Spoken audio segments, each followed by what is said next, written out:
We're going to start off with this introductory module, in which we'll talk about the goals of this course, the demo application that we're going to be using throughout this course. We'll talk about testing and unit testing in specific, and then we'll talk about the tools that we're going to be using while we're unit testing Angular.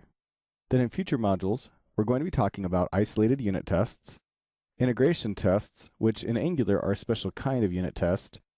Then we'll talk about testing DOM interaction and routing components, and then we'll finish up with some advanced topics.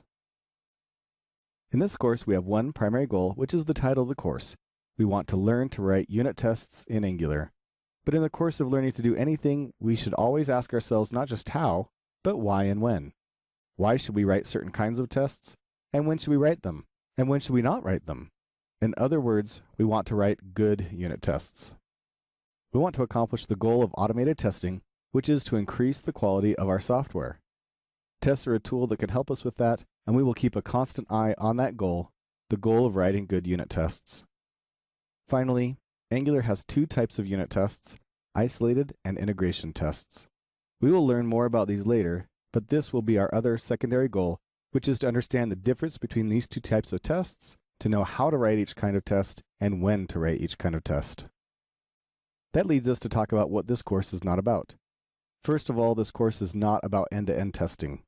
We're not going to look at any end-to-end testing tools, and we're not going to write any end-to-end tests.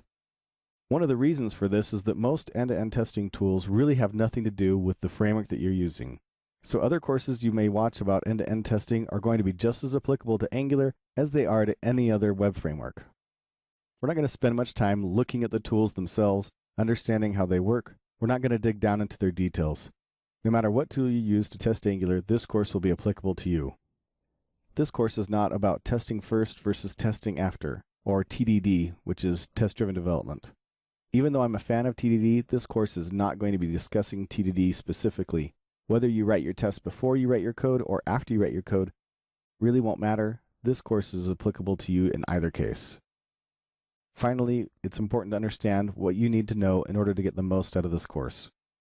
You should have a basic understanding of Angular, and I do mean the current version of Angular, not AngularJS version 1.x. It doesn't matter what version of Angular you're using, this course will be applicable to you. Also, you should have a basic understanding of the web. You should know about HTTP and HTML and how the web works in general. You should understand browsers and their role in web applications.